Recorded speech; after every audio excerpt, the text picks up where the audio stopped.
Thank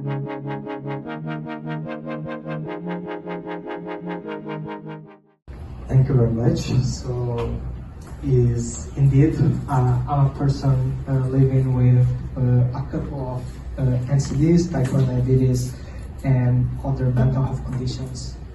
And I'm really privileged for come from a country such as Brazil, which we have the largest public health system in the world.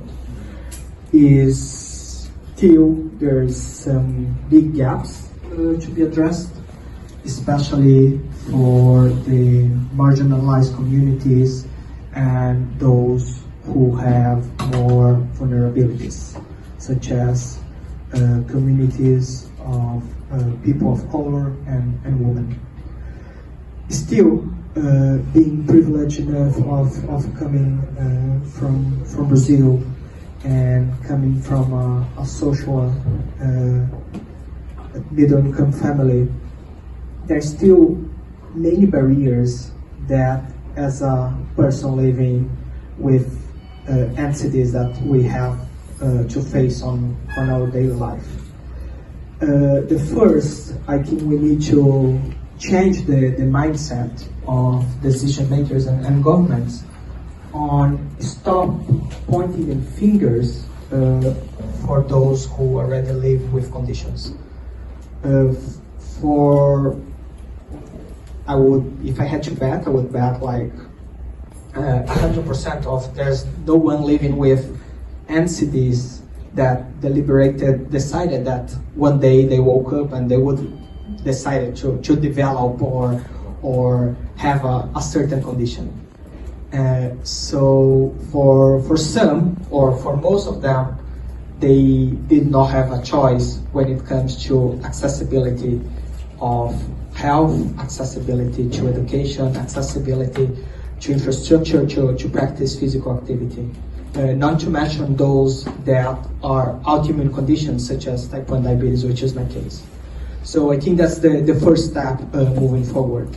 The second step, and I need to step down here and public acknowledge and recognize all the amazing effort that not only civil society through NCD Alliance, but also the WHO did in the past years on promoting the global agenda of meaningful involvement of people living with.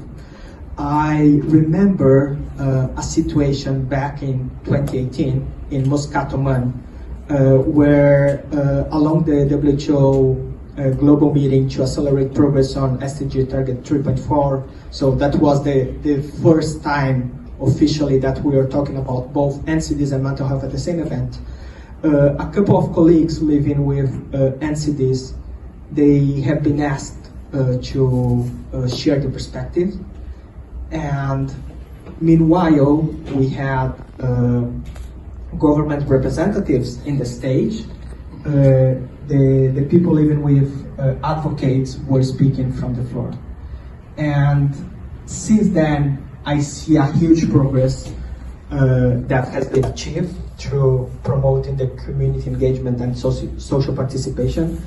And honestly, I think that's the only way forward, to ensure that we follow the frameworks that have already been developed, to ensure that we have people living with NCDs sitting on every decision-making council.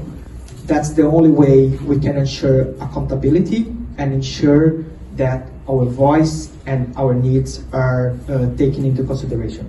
So just to wrap up, I would like to highlight on the importance that people living with NCDs receive equal opportunities to be able to be active, functional, and happy. So thank you.